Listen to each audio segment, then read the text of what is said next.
Good evening, ladies and gentlemen. I'm Salwa Jafari, Africa Division Director at Voice of America, live from Studio 52 in Washington. Welcome to one of many special programs dedicated to Africa's youngest nation, South Sudan. The East African country is turning 11 next month. Since its political independence from Sudan in July 2011, it has been on a turbulent pursuit for stability. With two outbreaks of war in 2013 and 2016, several ceasefires and peace agreements signed but have yet to be fully implemented, peace, security, and prosperity remain elusive for the young nation. We have put together a panel of experts to examine where the country is and the way forward. Most importantly, we want your input. The show is now live on several VOA platforms. A Dream, Unrealized, South Sudan Quest for True Independence. It's in a few seconds. Stay with us.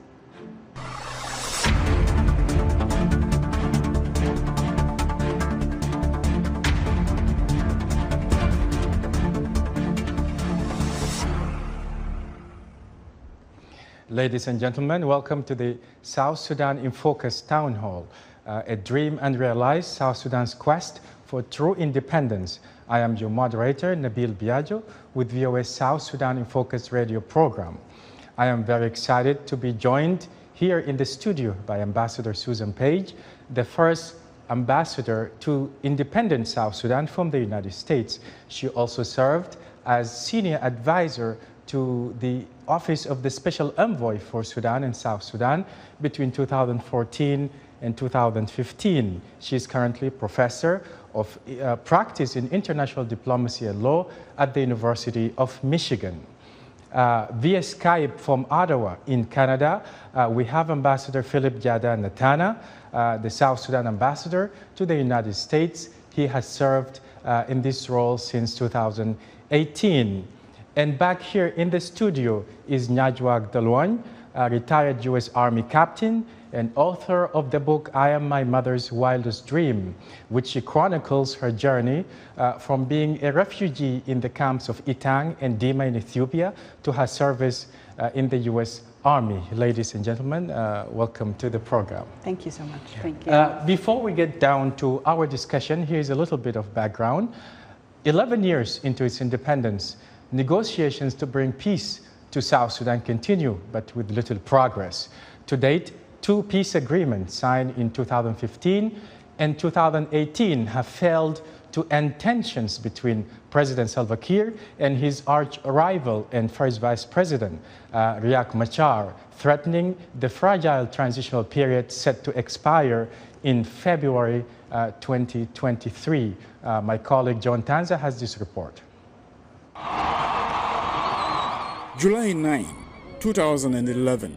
Standing tall and proud with his signature cowboy hat, President Salva Kiir Mayardit took the oath of office as the first president of the newly independent South Sudan. The world rejoiced with the country's citizens who just 6 months earlier had voted in a referendum to separate from Sudan. It was the vision of the late Dr. John Garang Di Mabior for a new Sudan, free of discrimination along race, creed, or color, that kicked off the fight for independence, ending a 21-year bitter conflict between his Sudan People's Liberation Army and the Sudan Armed Forces. Susan Page, the first U.S. ambassador to South Sudan, was at the signing of the 2005 Comprehensive Peace Agreement, or CPA, in the Kenyan town of Naivasha, where Sudanese warring parties agreed to end the war. We were really stopping a civil war that had been very, very brutal for 20 plus years. And it was the first time that John Garang had ever met Vice President Taha. And even getting Dr. John Garang to Naivasha, lots and lots of struggles. But Garang never saw his vision realized, as he died in a mysterious helicopter accident in late July, less than a month after being appointed Sudan's first vice president. His vision for a peaceful Sudan still lives on, however, through his son, Mabior Garang Mabior, a former rebel of the Sudan People's Liberation Movement in opposition, and also a former minister in Kiir's government. He is now pushing peace through a platform known as the National Conversation South Sudan. Late Dr. John did not envision an independent South Sudan. Dr. John Garang wanted to fight for the unity of the country on a new basis. And so the independence of South Sudan was not really his vision, even though that was the aspirations of people of South Sudan. For millions of South Sudanese who voted for secession from Sudan, the excitement of 11 years ago has waned. Since independence, we have seen there's a lot of economic crisis in the country. Secondly, there's the insecurity. Everywhere in the country there's insecurity. We have gone back to zero because conflict erupted again, and it is a tribal conflict, which we did not expect. South Sudan's ambassador to the United States, Philip Jadanatana, blames the opposition for taking the country back to war. What went wrong is that there are groups of people in South Sudan, our own brothers and sisters in South Sudan, who think that the only way to go to power is to go through violence, and that is exactly what went wrong. Opposition groups, however, refute this claim. Leader of the SPLM-IO and the country's first vice president, Riek Machar, says President Kiir should instead pardon individuals arrested during the conflict. What we are asking from the president, simple things. One of them is all those who were arrested in connection with the conflict were thrown to prison. Some were not charged. We demand they should be released to celebrate with us. The UN panel of experts' latest report faulted the government and rebel forces for committing serious crimes in Unity and Central Equatorial states. Speaking to journalists in Juba on June 2nd, U.S. top envoy in South Sudan, David Renz, said the government of South Sudan should hold individuals who committed crimes in Unity states accountable. For many South Sudanese in North America and elsewhere in the diaspora, Independence Day has lost its meaning. Maybe we celebrate the day that we voted for independence, maybe that's the only thing. But the outcome of the independence is not reflected in the lives of people today. What is the problem that led us to where we are? We need to address the issue of the governance system. But Mabior Garang says the disappointments could be based on false hopes and calls for a return to basics. When we talk about South Sudan, a lot of times we talk about a state collapse. There was no state to begin with in South Sudan. So what we should be talking about in South Sudan is a state formation, not a state collapse. With just 11 years to build a nation, are expectations too high? And what now lies ahead of Africa's youngest nation? For VOA News, I'm John Tanza in Washington. Thank you, John, for that report. Ladies and gentlemen, let's get down to our discussion. I'm told we have Ambassador Natana now on the line. Are you with us, Mr. Ambassador? Yes. Let's kick off this discussion by getting brief opening statements from all three of you. I will come to you first, Ambassador Natana. Please take it away. Well, thank you for inviting me to this discussion for today, and thank you for the topic, which I will quite a little bit disagree with, because it's just talking about a dream and realize. And I think the dream was to have an independent South Sudan. So I think set off a record, that is already one thing realized, and then we have a couple of things to be realized. So, but I'm happy to be part of this discussion today. Thank you. So you think the dream has been realized. Thank you for your statement. Mr. Ambassador, Ambassador Susan Page, you've heard Ambassador Natana there. What are your reflections at this juncture in the life of South Sudan? Well, I certainly think that many people had a dream to have independence, and they voted for that. Is that okay? But what I think people really want is peace. They want justice. They want accountability. And they want also... Not just independence. Exactly. They want more than that. They want also to be respected and to have their rights respected. The dream of a new life based on citizenship. Thank you. What are your reflections, Captain Delwan? You've heard what's being said. What is the youth feminist, if you wish, perspective here? I do believe independence was important and grateful that we have it, but to say that the dream has been realized is farther from the truth. And I would honestly say the people that are suffering the most right now are the women and the youth of this nation, and their dream is far from being realized. So in that context, we are still working on our dreams to be realized. Thank you for your statement. Ambassador Tana, I'll come back to you right there. In your opening statement, you said the dream has been realized, but here's some of the realities in South Sudan. Under 11 years, the country has gone through 2 civil wars already, precipitating the largest refugee crisis in Africa today, only comparable to the Rwandan genocide in 1994. Millions of your citizens are displaced, scattered around the country and outside the country. The US government has sanctioned officials in your government for violations, for corruption. Corruption is rife. Violence is the order of the day. Has the SPLM, SPLA failed to even transform into a government, into a professional army, into statehood? Well, thank you again, Nabeel, and for mentioning all of the things that you have already mentioned here. And these are challenges that we are grappling on as a country that is 11 years. But you have to mind yourself, you live here in this country, United States of America, which will be on the 4th of July, it is going to be 246 years old. But still, in terms of the might that it has and all the resources, we still have challenges that are facing them. And that doesn't mean that you're going to, I'll mention only maybe just 1 or 2 that, recently we have had this very traumatic situation where we are having, gunmen storming schools and killing them, with all the might of the US and so on. We didn't have thought that 246 years, something like this will be happening in a country that has all the resources that it might need to defend its country. But that doesn't mean that now you can refer and say that this is a country which is great, but that is not a country. But with all due respect, Mr. Ambassador, the comparison there with the U.S. does not hold. I mean, we're talking about the army, the supposed to be the professional army of the country.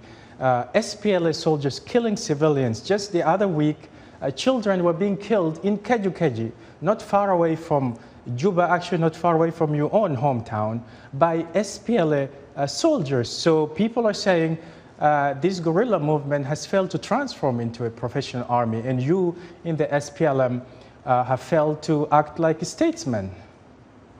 Well, actually, I think I'm not here representing the SPLM and the SPLA. As you know, I represent the government of South Sudan, and the SPLA is the SPLM is a political party that I may not be part of. But that's not the point. The point is just saying that, at 11 years, you will have a lot of challenges. And I think, Nabeel, you have been on this program of the VOA for quite a while. What we have been struggling with as a nation. One of the things that we have been struggling was with the professionalization of the army. And as you realize, after the independence, or even before independence, after the signing of the CPA in 2005, we had to bring in almost everybody, including the majority of the militias who are fighting actually against the SPLM then. Then we had challenges, of course, with the training, because it was a policy of a big tent where you accommodate everybody.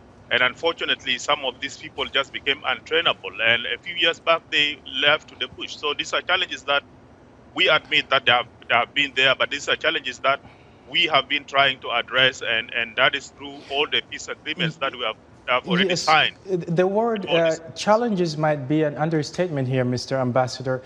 Only yesterday, U.S. Representative James McGovern from Massachusetts, together with John Prendergast, they penned a piece in the Just Security Forum, where they said South Sudan is basically a failed state, and that might be on the cusp of war again, and that President Salva Kiir and his rival Riek Machar have failed completely to work together, and that the US and the international community should work to dismantle their political networks for the country to move forward. These are people who were once you supporters, you friends. These are people who supported you since you were a rebel.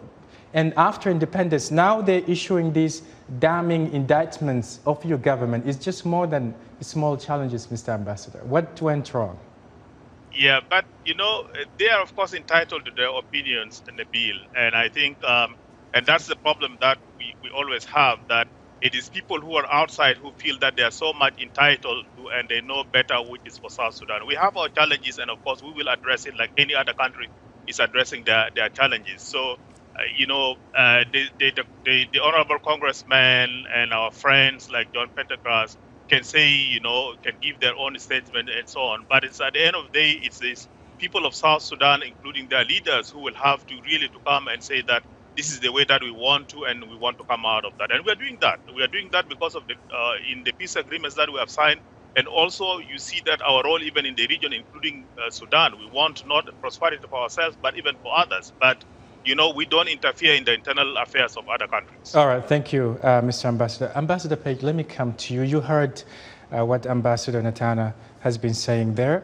You worked with IGAD and helped draft the comprehensive peace agreement, which allow for the independence of South Sudan. Recently, you have been on the record saying the aspirations and dreams of the referendum on the independence of South Sudan remain just that, a dream, unrealized, and that the referendum gave us some false hope that we were going to have a peaceful and democratic state in South Sudan. When did you realize that you were wrong? Did you not see it coming? A lot of people say the signs were all there from the record of the SPLM, from their history. You should have known they were going to take this beautiful country and run it into the ground. What did you miss? Well, first of all, I would like to say that the CPA, the Comprehensive Peace Agreement, was, I was part of the mediation team, which helped the SPLM, SPLA, and the government of Sudan to negotiate the agreement. But at the end of the day, it is the compromises that the two parties made on behalf of their people. I don't know that I would say that it is a set of missing signs. Yes, South Sudan, certainly Southern Sudan at the time, had numerous challenges, but the population wanted to vote in a referendum, and that is what the CPA provided. That was not our role to stop those aspirations from going forward. Now, once South Sudan became independent, there were lots of things that we could have done as the U.S. government and you were there others. on the ground. I was there on the ground from the get-go. Yeah. But there were things that should have been done. There's no question, because we could have held the government more accountable at the time. We could have done a better job to help them develop a state, a nation state. But at the end of the day, it is only advice and guidance that others can offer, and the implementation is up to the people of South Sudan. You say there were things that should have been done that were not done. Perhaps one of those things, crucial, something crucial you guys missed, is party democracy in party politics. Because, you know, at the heart of the conflict that erupted in South Sudan in December 2013 was a political dispute within the ruling party, the SPLM. Just disagreements over who should be nominated for chairmanship, how should we vote on it, things that could have been addressed using democratic tools and democratic mechanism, but the SPLM lacked that, so that was quickly translated into an outright war. Was that a grave mistake on your part? Well, I can't say that that was a mistake on the part of the United States. There were efforts, even from the early days after the signing of the CPA in 2005, which at that point, of course, it was still Southern Sudan. It was a united Sudan. And there were programs of the United States government, supported by the U.S. government, to help with party development, not only with the SPLM as a political party, but the other political parties in South Sudan. And the SPLM, by and large, didn't really want to participate. It's very difficult to help with change if people are not interested in making change. So there is a lack of political will at the heart of it? In my view, yes. Captain Delwan, you've been listening there patiently. You've written beautifully in this book about your journey from being a refugee in Itang in Ethiopia and Dima, overcoming adversity, abusive parental relations, forced marriage, etc. Your story in many ways mirrors the story of many, many young South Sudanese women today in South Sudan. Your story is being lived as we speak. How does that make you feel? Do you feel the dream has been realized, and what are you doing about it? No, the dream has not been realized. Independence for me and for women and for the youth means security. It means physical security. It means food security. It means equal rights. Gender violence, we still experience that as women of South Sudan every single day. And if the dream was realized, we wouldn't be fighting child marriages. We wouldn't be fighting forced marriages. We would be empowered to be educated. We would be empowered to have dreams and to visions and to be included in all political movements. As youth of South Sudan, we definitely don't feel like we're part of South Sudan or that we're even wanted. You don't feel you're part of South Sudan? We don't feel like it. We don't feel like we're wanted, where our voice is not important or is not wanted in there, even though we're the majority. The youth of South Sudan are the majority. The women are the majority, statistically knowing. Perhaps what you write about passionately in this book, which we just said, is being lived every day in South Sudan as we speak today. Perhaps this is another way where independence failed to deliver on some of its promises to South Sudanese, the promises of justice, liberty, and prosperity, which we sing about in the national anthem, because women and children, like you just mentioned, have been dealt the short end of the stick, so to speak. Would you agree with that? I definitely agree. This liberation of our country, the women of South Sudan fought just as hard as the men fought, and now they are completely felt forgotten.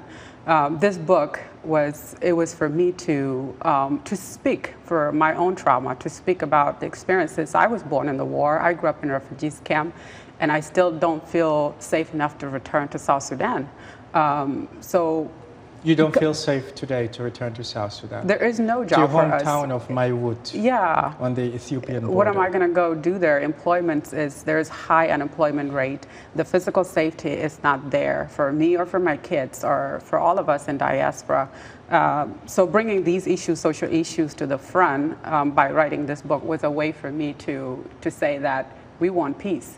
We want a country that we feel safe to be in. As a woman, we have a long way to go, and this is just the beginning, and we're not going to stop. Indeed, we will come back to what you can do or whether you should stop or not. Ladies and gentlemen, we're going to have a brief break. We asked some South Sudanese earlier to express their feelings, concerns, and aspirations ahead of Independence Day next month. Let's check out what we have. After the CPA, life was good. There was freedom. People moved from places to places, and business were all that fine. Development is going on, and the education system is even improving. After the independence, we only celebrated the independence, but we did not enjoy it. It's only 2011 and 12 and 2013, again war broke out, and as we can see right now, there's no freedom. People don't move from places to places. There's insecurity. For me, this country is not going in the wrong direction. We should just sit and see what happens next. The tribal conflict is not our problem. If we sit down and agree, this country will move forward. The basic needs that we are supposed to produce within the country, we cannot produce. Even food, we are still importing from East Africa, yet our country is rich. If you come to the health, we don't have good hospitals, we don't have good roads, even education system, that's the backbone of the country. We don't have professional teachers. All the teachers during the crisis, they have left. So after the war in 2013 and the 16 things were not too good, but at least by this time we were seeing development is going well. No change. People are suffering. No good food, no work, and people are just sitting at home suffering. Young people and tribal conflicts is almost happening every day. So it never gave chance, like, for young people, to engage in economical generating activities, because each moment you hear conflicts there, conflicts here, people are dying this side, people are dying that side. So as a youth, I feel as in the last few years, there was nothing much that was achieved. Now, if I'm able to at least have access to clean drinking water, maybe I can say I am peaceful. Let's look at schools. In my village, most of the schools that were there are already destroyed, they are vandalized, as infrastructures are dilapidated. So you cannot even be able to see a good structure that someone is going to school. Some children are still learning under trees. So how possible is that for me even to say, yes, we are doing well? Ladies and gentlemen, welcome back to this special on South Sudan, a dream unrealized, South Sudan's quest for true independence. Before I get back to my panelists here in the studio and via Skype, we have John on the line. John, can you hear me?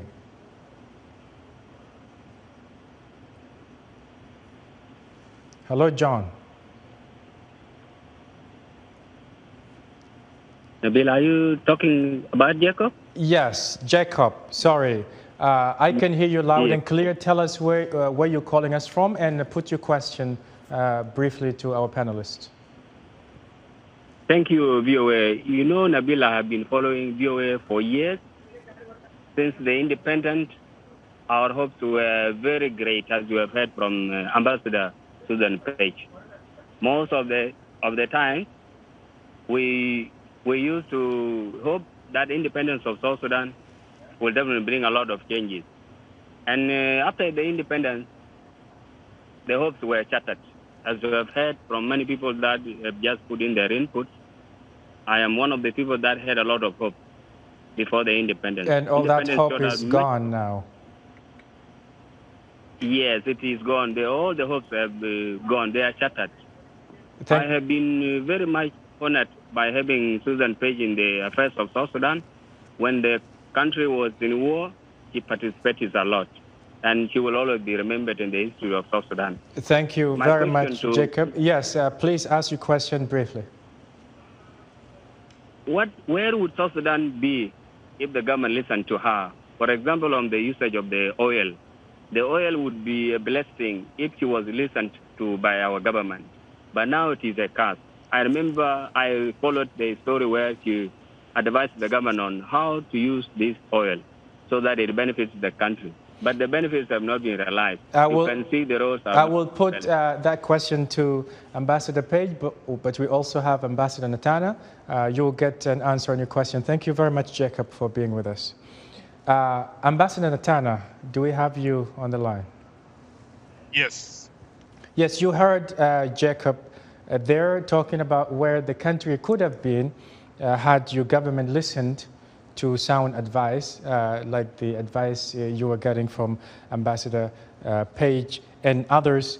But I will let you answer that question. But now you are trying to implement a 4-year-old peace agreement, which has been painfully slow, the implementation.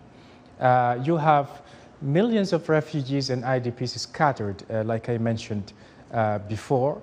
And you're supposed to hold elections in early 2023. Tell us, how do you plan on pulling that off, Ambassador? Well, I think you have already said the peace agreement the implementation of the peace agreement has been slow, and that has been very unfortunate because of the challenges that we had, on many fronts. And so I think we didn't stick to the timetable of the implementation of the peace agreement. Mainly because of these challenges. But while we have matrices and some of them we have time and we have missed some of them, we are still really very hopeful that we need to implement the peace agreement because that is what we have signed up to. So it might be slow, things might delay, but still that is the will of the government that we need to implement the peace agreement. Jacob over on the line there invited you to imagine where the country would have been had you just listened to good advice.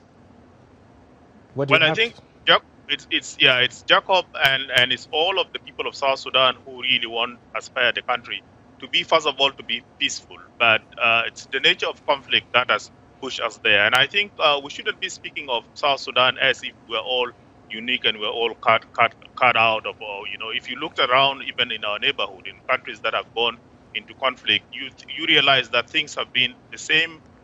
Problems that we are going through are the same problems that some of these countries are going through. So that is why we prioritize to have peace in the country. And when there is peace in the country, then we can talk about all of these things and how these dreams can be achieved. But without peace, of course, we can only talk about them and we can always dream about them, but they will never come to be true. I see. Ambassador Page, the young man on the line said you were giving sound advice and that should have been listened to, but perhaps you didn't have much, by way of enforcement or assertion.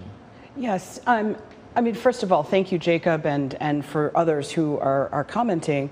I mean, at the end of the day, others are simply advisors, and a government is independent. It can take advice and whatnot from who it wishes to take advice from.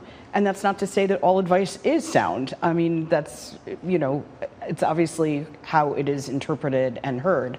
But the idea was to help South Sudan to provide opportunities and options for them, different ways that other countries had resolved issues, whether it was on governance, corruption, different measures. And it was by no means me alone or the United States government alone. Most importantly, it's the citizens who want to be heard. And that's what has troubled me the most, is that those voices have been silenced.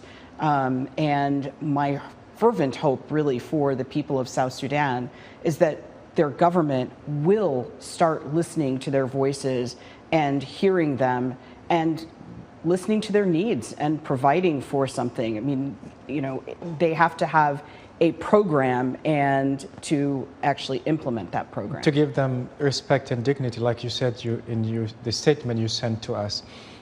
Before we continue with our discussion, we have another caller, Margaret, on the line. I'm unmuted. Can you hear me?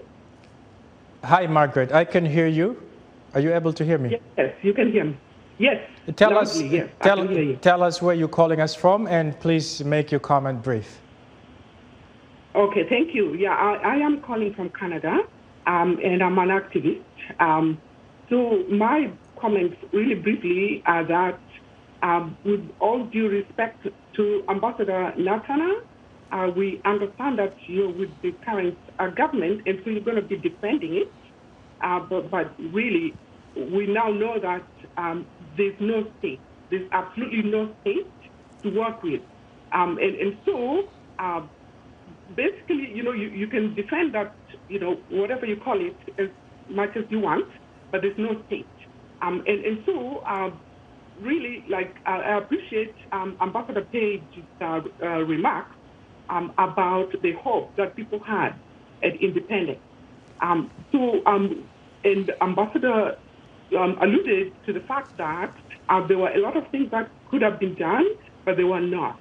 And so I do understand where she's coming from, because South Sudan was supposed to be an independent state, So really, you can only advise an independent state, and it's up to that state to check it or not. Thank you, Margaret. So the question really has to do with the way forward. Are there any thoughts about the way forward from Ambassador Page and Otanya Joak in terms of including voices? And I do understand, what Nya Joak is talking about. Voices are not wanted. And so the state really, or so-called state, does not want any voices. Thank you. Thank you, Margaret. Your point is well taken. Thank you very much for the call. The way forward, that's a good point to launch off of. The same op-ed I quoted to Ambassador Natana from yesterday by John Prendergast and Representative McGovern talks about the need for a new approach for the U.S. and the West to deal with South Sudan, or to approach South Sudan rather. They said elite bargains, peace agreements, peace processes, they have all failed. The record is clear on that. They say there's a need for a new approach. So what might we be missing this time around, and what can be done? Well, I think for any agreements to be made, the people do need to be approached. And one of the unfortunate things about big peace agreements is that you do have to involve the people who are in the leadership, whether they're good leaders or not. They control the levers of power. But at the same time, a lot of the grassroots efforts are often not paid much attention to, especially by outsiders, largely because those are the people who are at the local level and whose voices are often just not taken into consideration, either by the people in the country or by outsiders who don't necessarily always know. So it is learning more about what's happening on the ground, who those actors are, and listening to them. There have been efforts for a long, long time in southern Sudan, long before the country became independent. Margaret talked about lack of space and the need for new voices, and I think... And there are lots of voices, even just voices but calling no space, for accountability. There's no freedom. Well, if you don't have security, as the captain has said, if you cannot move around, if you're arrested because you speak your own truth. You can't even go back to your own village, like you said. Now, Captain Delwan, you overcame your past adversity. You get out of a forced marriage as a child. You fought to get an education. You overcame your trauma, resisted and rose above gender, cultural norms that would confine you to the kitchen, and you rose to the U.S. Army captaincy. What do you think sets your generation from the liberation generation of Ambassador Natana, and what do you have to offer to build South Sudan? Because a lot of people are turning to you now for hope, for salvation. I think my book has become a voice for the unheard, unspoken, and that is giving them hope. And I'm proud. I'm proud of South Sudanese, especially the youth that are picking up the book and finding comfort in it, because it's just my story. I just share my story. And what set me apart, I think, is the fact that I was shown different route. I've seen that life could be better. When I was in the refugees camp, I didn't know any better. I didn't know that my education could take me so far, or I couldn't dream beyond what I knew at the time. And knowing that definitely helped me. And that's why this book is now a way for the youth on the ground in South Sudan to see a different light, to see that they can dream, and their dream could also be realized, just like my dream. And I understand you've been on a book tour. Yes. In East Africa? Yeah, I'm starting the book tour on June 17th in Nairobi. Great, great. We have Hakim on the line. Hakim, can you hear us? Yes, I can hear you. Can you hear me? I can hear you loud and clear. Please tell us where you're calling from and make your comment brief. Yeah, I'm calling from the United Kingdom. My name is Hakim Moy, and my comment really is that on the watch of the international community and on the watch of the Troika countries, South Sudan have morphed to become a country without a state. It's not functional as a state, and the rights of the people are not preserved. And I think I share the comments and observations of Susan Page that the people in the country do not have a voice. There's no freedom of expression, and that's not the only issue. There's the issue of corruption in the country. There's the issue of lack of legitimacy, and there is the issue of vesting power in the hands of people who are actually committing atrocities against the people and against the country. So is it not an obligation on the Troika countries to look at a solution outside of vesting the solution in the hands of the very people who are committing atrocities, the very people who are actually destroying the country? Thank you. Thank you, Hakim. The people do not, yeah. Your point is well taken. Thank you very much for your call.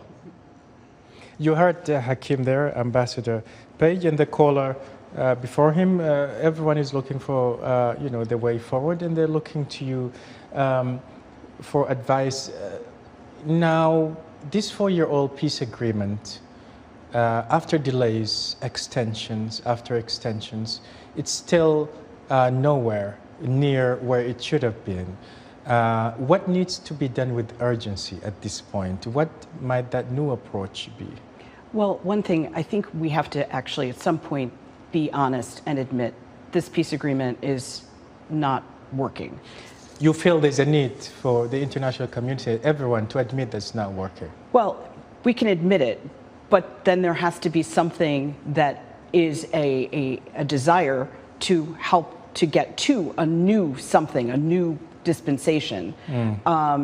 And that's where I think that commitment is lacking with all of the conflicts that are going on around the world. And then there's a lot of buy-in by the region to keep things the way that they are, because people are benefiting elsewhere, even if the people of South Sudan themselves. You talk about war profiteers. Yeah, not just financially, but if people in the leadership of the country, I'm not just talking about governing leadership, but if the people with wealth, with advantages, are not building the country, I mean, they're sending their children forever. They've been sending their children to schools elsewhere. That's they're the case buying with property the South Sudanese in other leaders, countries. Yeah. That does not happen in most countries when people have finally gained, whether it's independence or some other achievement, they develop their own country. And that's what the South Sudanese want to see. It should be that they themselves have investments in the future of the country. That's education, that's security, that's healthcare, and not just simply, oh, well, we're a young nation, we have challenges. Yes, yeah, of that course. argument is getting old. But then invest in making it better. And if you're committed to this agreement, as everyone keeps saying that they are, then actually, why don't we see any results of that? I see Captain Delwan nodding along there, agreeing with you. I will come back to you. We're going to take another short break and hear more from South Sudanese about how they feel about the state of affairs in their country. If we resolve the political disarray that we have, if our leaders can agree and make peace, it will benefit us, the youth, a lot. And definitely, of course, our economy will change. And the youth will get to employ themselves using their art, using their talent. We will not need even to ask the government for any other thing. If there is a peace in the country, if the government is standing at the back of the youth properly, I think there's nothing which youth can do. But everybody will be committed, doing what he can do for himself or herself for survival. They cannot think something wrong against the government if there is peace in the country. So we should have put programs together, especially the education program, because education is key to everything in this world. And for women's education, it's very important. We have really deviated from the originality of our identity, our South Sudanese, but I would really appeal that we forget about all those ethnic lines and return back to our social cohesion. It was one of the best that all over, I think, Africa, there wasn't any social cohesion and solidarity that people would really stand for each other like before. If we were to have those health facilities that can cure whatever outbreak that we are having within the country, I think we will be able, to say that our country has done much better. Prior to that, also, when I look into issues to do with women participation in decision making within the country, it's very less. Generally, I'm looking at gender inequality. It wasn't all that to the expectation of a young person like me. If South Sudan is doing well, I expect by now we will be focusing more into improving our own roads networks, our education systems, our health, but also be able to promote cultural diversity. We cannot wait for somebody to bring us the peace.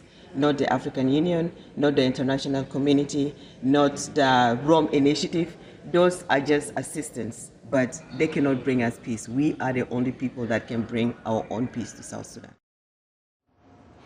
Welcome back, ladies and gentlemen, to this special on South Sudan, a dream unrealized, South Sudan's quest for true independence. Ambassador Nathan, I'm coming back to you. Are you with us? Yes. Some people wanted me to put this question to you. We've already said quite a bit about U.S. South Sudanese relations and historical relations. Some people are concerned that U.S.-South Sudanese relations are not as good as you would want us to believe. There isn't much to speak of in terms of trade and investment. The U.S., of course, has imposed sanctions on individuals in your government, officials in your government, and the U.S. has endorsed a UN Security Council arms embargo on South Sudan. And people even pointed out that today you could not get a visa from Juba to travel to the U.S. Last time I traveled from Juba to the U.S. using my South Sudanese passport, I had to travel first to Kenya to get the passport and then travel here. How would you describe U.S.-South Sudan bilateral relations, and what are you doing to improve them? Well, I can admit to you that the relations that we have with the U.S. is not what it was prior to 2013, and that's because of the conflict. That's something that you have to admit. And again, I go back to this because I think I need to use a reference point and say, whenever there is a conflict, countries may not be in relation. We have seen that with our relationship with the U.S., but we have seen that with the relationship of other countries, in the region, in the IGAD region, our neighbors and so on. When there is a conflict, then there is hesitancy about how you deal with countries that are in conflict, which is a fact, and that's something that I'll admit. And now my role, what is it that I'm trying to do to see that this relationship improve?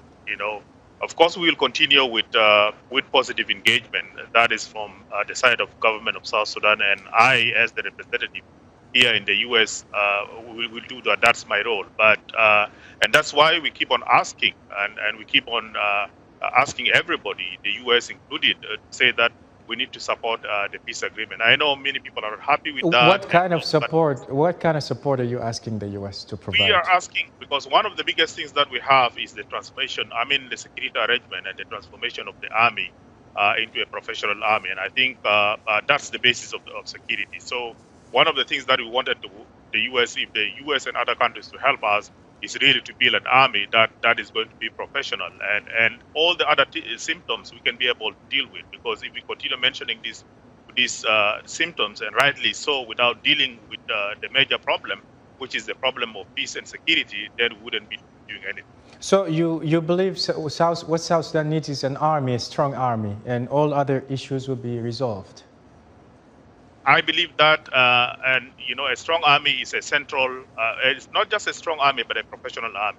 Is central to peace. And if we have an army that is able to protect its own people and protect the country from other invasions, then all of the other things can be dealt with. Yes. But no one is invading South Sudan. The issue about that. A lot of the killing and the displacement that's happening is committed against civilians by armed forces within South Sudan. Yes, but I'm not aware of an invasion. Yes, yes, but you're also aware that some of these army actually are proxy armies, because we have had cases like in the borders with Abyei and so on, and I don't know what you would call that. They still have ownership in the country. They're not foreigners. But thank you, Mr. Ambassador, for your remark. Ms. Deloigne, I would like to get back to you. You were nodding along there when Ambassador Page was talking, agreeing with her. And I read your story again, beautifully written, and you put a lot of passion into it. I feel there's a need to empower more people like you, the next generation of youth in South Sudan. Is this something you're working on, and what are some obstacles that you face as a youth, a qualified youth, when you try to compete in the market that's South Sudan, whether politically, economically, or socially? Well, thank you. Thank you for that comment. I did put a lot of my heart in this book because I wanted to be transparent about my own life and the life of many women in South Sudan. So as of right now, I am working to empower women, to let them know that no matter how far their dreams may look, it can also be realized. And I'm only one person. I cannot do it by myself, so I need the support. And being here on The Voice of America is a huge support to get that message out. So I truly appreciate that, because a lot of people now will know the book is out and they can grab it and know that they're not alone in their struggles. There are people that are supporting them like myself. So that is one way to support our youth, and one way to let them know that we are there for them. We are the next ancestry, so we have to have a vision for our next generation, and not just live for today. You know, we are going to be all gone, and what are they going to find tomorrow? We need to pave the way for them. And this is, we need to pave the way. When Dr. Susan mentioned earlier that the leaders are taking their kids to the neighborhood countries instead of keeping them in South Sudan, I agree with that, because they don't trust their own country. And how could you build a country that your kids are not even living in, your wife is not living in order for them to be forced into making this country better? The healthcare, the education, they have to see their kids suffering. Their kids are not suffering. Right. Their kids are living good life in Kenya, in Ethiopia, in Uganda. It Far needs to removed stop from the insecurity and violence in South Sudan. I will try to take quickly one last caller, Jacob, on the line, if you can hear me. Please make it brief, Jacob. Thank you. I'm getting you very well. I would want to put another question to our Ambassador Tana. Ambassador said before in my question that South Sudan is trying to get back to where it was.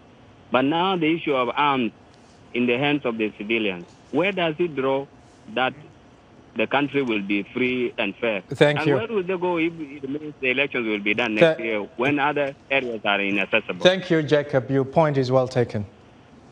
Ambassador Tana, Jacob there is asking about the huge amounts of weapons in the hands of the civilian population in South Sudan. Yes, but I think Jacob, if he lives in South Sudan, he would know that there's already an ongoing process of disarmament, and mainly in areas of Lake State and Rumbek, and that is a program that is going to continue in other parts of South Sudan, which are our arms here. So the government is doing that. It realizes that, yes, there is a lot of arms in the hands of civilians, and we have a program to disarm civilians. Thank you, Mr. Ambassador. Ladies and gentlemen, we are winding down our discussion here. I'm going to ask each of you to give me a closing statement. And let me start with you, Ambassador Page. You have 2 minutes. Thank you so much for this opportunity. It's a pleasure and an honor to be here. I continue to care very deeply about the people of South Sudan. And as the adage says, if you've drunk from the Nile, you know, Sudan, South Sudan, exactly, it remains in your heart and you will return. So I am looking forward to that day that I'm able to return and welcomed. And I just really hope for the people of South Sudan to not give up hope, to look at the captain's story, to also voice their own stories, even if it's just locally, so that other people know that they are not alone, as she is trying to do, and that they are the future, that the struggles are real, but that people do know that they're struggling and that they're trying to help. To the leadership, I wish that they would say that, I mean, in a lot of ways, the war is not over. I don't know why it's always portrayed as 2013, and then there's a peace agreement, and then 2016, war broke out again. It's ongoing. It's just sort of at a low intensity conflict, but it's not low intensity to the people who are suffering. Exactly. Yeah. And yes, there are a lot of weapons in the hands of civilians, and the government and the army, whether individuals or at a higher level, are also providing them to the population for their own purposes. Absolutely. So I hope that they will begin to respect the citizens, stop arresting people, and if they really want to do, protect the military and develop a professional army, the peace agreement actually does have steps in it. That's and right. It's laid out about the support that the government is supposed to be providing to those cantonment sites and the training sites. Thank you. Thank you very much, Ambassador Page. Ambassador Natana, start respecting your citizens. That's the message there. What would you like to leave us with? But I think the story of South Sudan is a story of a continued struggle even before it became an independent country. I think that is at the center of things that to respect people of South Sudan. That's why, youth, not just starting from today, but from all this generation, have been doing that. And we have a peace agreement, as I said before us, and we have a challenge in implementing it. But I think we, first of all, the good thing is that we admit that, there are mistakes that have been done, and there is a need to correct them. So I think what we need now is really to delve into that, all these mistakes of, talking about maybe non-participation of youth and women and so on. You could see that practically it's already been, corrected. We have for example, a woman vice president, our minister of defense is a woman, the speaker of parliament is a woman, and so on. And you can mention, and I think I can challenge that even some countries at maybe Yes. a few years, they don't have that. So what I want to underline here is this, that yes, we admit that there is a problem, and we as a government will work on this. We're not living in denial. Yes, Mr. Ambassador, thank you very much for your statement. Jolwine, briefly, what are your final thoughts? Well, I do want to say that today's topic is Dream Unrealized and the quest for a true independence. Although the independence of South Sudan has not been realized, I do want to focus on the independence for the women.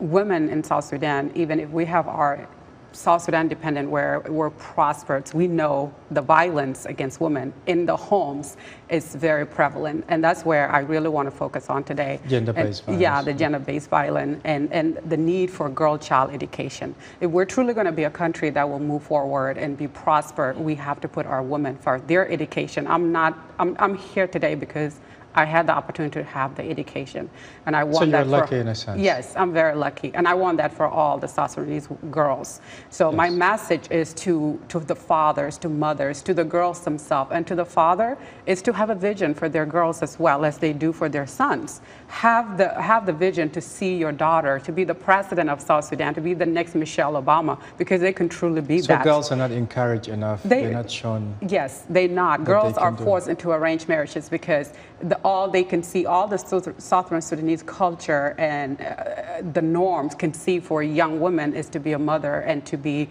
a wife. And we can truly be more than that. It's not that it's not an important thing. It is important. The foundation of a society is the family. But we can also be, we could be anything else. We can be pilot. We can be doctors. We could be anything. We could be captains in the South Sudan government, right? So we need to see that for our girls. And for the girls that are struggling to fight arranged marriages like I did as a child, I want them to know that keep fighting for your own dreams. You're not going to be a child forever. You're going to be adult one day, and you're going to be responsible for your own life. So do not give in easily to arranged marriages and to be forced to be a wife at 14 years old.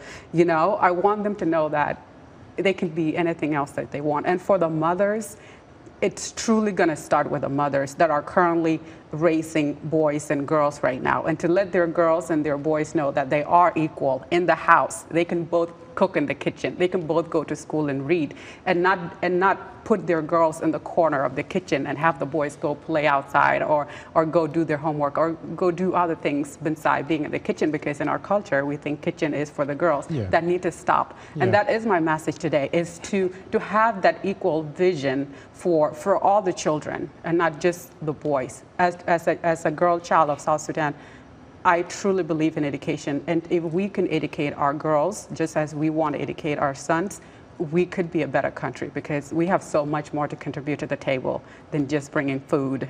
Thank you. Thank you very much for that message.